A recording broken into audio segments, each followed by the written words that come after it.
घर पर बच्चों को गणित पढ़ाना, ये सुनते ही अक्सर माता-पिता को थोड़ी टेंशन हो जाती है ना? लेकिन आज की इस चर्चा में हम इस मुश्किल लगने वाले काम को दुनिया समझने के एक बेहद रोमांचक टूलकिट में बदलने वाले हैं। तो चलिए, बिना किसी देरी के इस सिलेबस की गहराइयों में उतरते हैं और देखते हैं कि कैसे सही तरीके से गणित सिखाने को एक मजेदार और बिना स्ट्रेस वाला अनुभव बनाया जा सकता है।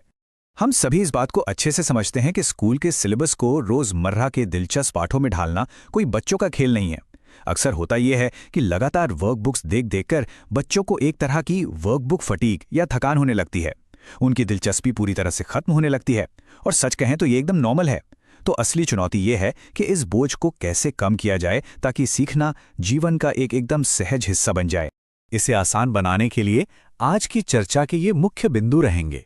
कक्षा 2 के गणित का मिशन, प्रैक्टिकल तरीके से 3 अंकों की संख्याएं, घर के कामों में गणित का इस्तेमाल, समय और कैलेंडर, डेटा हैंडलिंग का मजा और कुछ डेली प्रैक्टिस गेम्स। चलिए आगे बढ़ते हैं। हमारा पहला हिस्सा है कक्षा 2 के गणित का मिशन, एक तरह से जीवन के लिए एक मजबूत नींव तैयार करना। ध्यान देने वाली बात यह है कि यह सिलेबस सिर्फ रटवाने पर जोर नहीं देता। इसमें अंकगणित, ज्यामिति, मापन और तर्क जैसे बहुत ही जरूरी पिलर्स शामिल हैं। लेकिन सबसे कमाल की बात क्या है, ये सिर्फ किताबों में लिखे हुए फॉर्मूले नहीं हैं, बल्कि इनके व्यवहारिक यानी असल जिंदगी के इस्तेमाल पर पूरा फोकस है। और सच मानिए, असली जादू यहीं से शुरू होता है। दूसरा हिस्सा है 3 अंकों की संख्याएं, ऐसा गणित जिसे असल में छुआ जा सके, महसूस किया जा सके। उदाहरण के लिए इस नंबर को ही ले लीजिए, 250।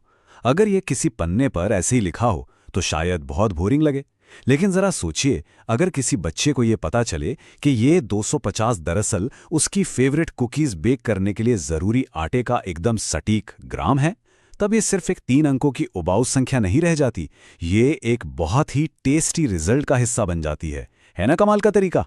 यहां अमूर्त यानी एब्स्ट्रैक्ट और असल जिंदगी के गणित के बीच का फर्क साफ देखा जा सकता है। 100 + 50 = 150। यह सिर्फ एक सीधा साधा इक्वेशन हो सकता है। लेकिन मान लीजिए कोई बच्चा अपनी फेवरेट किताब पढ़ रहा है, 100 पन्ने पढ़ लिए हैं और 50 अभी भी बचे हैं, तो तुरंत समझ आ जाता है कि किताब टोटल 150 पन्नों की है। इस तरह के छोटे छोटे उदाहरण गणित को एकदम रियल और रिलेटेबल बना देते हैं। अब आते हैं तीसरे सेक्शन पर, घर के कामों में गणित। काम करते करते सीखना हमेशा से सबसे असरदार रहा है। कपड़े धोने और छांटने का ये काम देखिए, घर के इस आम से काम में एक शानदार 3 स्टेप प्रोसेस छिपा है। पहले एक एक मोजे को गिनना, फिर उनकी जोड़ियां बनाना और फिर बच्चों को ये समझाना कि 4 जोड़ियों का मतलब होता है 4 × 2 यानी टोटल 8 मोजे। बिना किसी कॉपी किताब के गुणा या मल्टीप्लाई करने का इससे बढ़िया और नेचुरल तरीका क्या हो सकता है। और अगर डिवीजन यानी भाग करने का कॉन्सेप्ट समझाना हो, इसके लिए बस घर के भाई बहनों के बीच स्नैक्स का एक पैकेट बराबर बांटने का काम सौंप दीजिए। हम सब जानते हैं कि जब फेवरेट स्नैक्स की बात आती है तो कैलकुलेशन में कोई गड़बड़ नहीं होती, हिसाब एकदम सटीक होता है। ये डिवीजन को बिना किसी कंफ्यूजन के बिल्कुल शीशे की तरह साफ कर देता है। हमारा चौथा टॉपिक है समय और कैलेंडर में महारत हासिल करना। इसका मतलब है दिनचर्या की लय को समझना। इस उम्र में सिलेबस चाहता है कि बच्चे घड़ी को घंटों और आधे घंटों में पढ़ना सीखें। इसे लागू करना बहुत आसान है। लंच का टाइम हो, खेलने का वक्त हो या सोने का, बस बच्चों से कहिए कि वे घड़ी में टाइम चेक करें। इससे वो समय के पाबंद भी होते हैं और टाइम देखना भी बहुत जल्दी सीख जाते हैं। और कैलेंडर्स के बारे में क्या ख्याल है? सोमवार से शनिवार तक का सफर या फिर जनवरी में साल की शुरुआत? एक आम सा घर का कैलेंडर समय बीतने की कल्पना करने के लिए एक जबरदस्त टूल बन सकता है। छुट्टियां कब आ रही हैं, वीकेंड में कितने दिन बाकी हैं, ये छोटे छोटे सवाल कैलेंडर देखने के काम को एक मजेदार गेम में बदल देते हैं। 5वां हिस्सा है डेटा हैंडलिंग के साथ मजा। इसे हम रसोई में तर्क भी कह सकते हैं। वैसे डेटा हैंडलिंग शब्द सुनने में बड़ा भारी और कॉम्प्लेक्स लगता है, लेकिन ये बहुत मजेदार है। इसे सीधे अपनी रसोई में आजमा कर देखिए। टोकरी में रखे फलों को गिनना एक बहुत ही बढ़िया एक्टिविटी हो सकती है। 4 सेब, 6 केले और 3 संतरे, इन सबको गिनकर एक रंग बिरंगा सा बार चार्ट बनाया जा सकता है।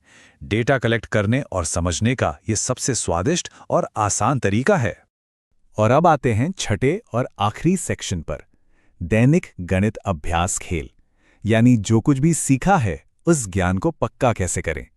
दिन भर के रूटीन में इन छोटे छोटे गेम्स को शामिल करने से फॉर्मल पढ़ाई वाला वो भारी भरकम प्रेशर एकदम गायब हो जाता है। चाहे वो पास की दुकान पे जाके छुट्टे पैसे गिनना हो, मिलकर खाना बनाते समय चीज़ों को नापना हो, रोज़ का मौसम और तापमान नोट करना हो, या फिर फैमिली के साथ बोर्ड गेम खेलते हुए उत्साह के साथ स्कोरबोर्ड संभालना हो। गणित सच में हमारे चारों तरफ है। तो पूरी चर्चा का निचोड़ इस एक कोट में छिपा है। गणित केवल संख्याओं या समीकरणों के बारे में नहीं है, ये हमारी रोजमर्रा की दुनिया को समझने के बारे में है। कक्षा 2 के इस सिलेबस का असली मकसद किसी को रट्टू तोता बनाना नहीं है, बल्कि इन रियल लाइफ कॉन्सेप्ट्स के जरिए बच्चों को अपने आसपास की दुनिया को बेहतर ढंग से समझाना है। तो इस चर्चा को यहीं समाप्त करते हुए बस यही सोचना है कि घर का वो कौन सा रोजमर्रा का काम है जो अगला बेहतरीन गणित का पाठ बनने वाला है। घर के हर एक कोने में, हर एक छोटे काम में सीखने की एक नई खोज इंतजार कर रही है। घर को एक बिना तनाव वाले क्लासरूम के रूप में देखने का ये मौका बहुत ही शानदार है। तो बस आज ही अपने आसपास मौजूद गणित के उन छिपे हुए मौकों को तलाशना शुरू करें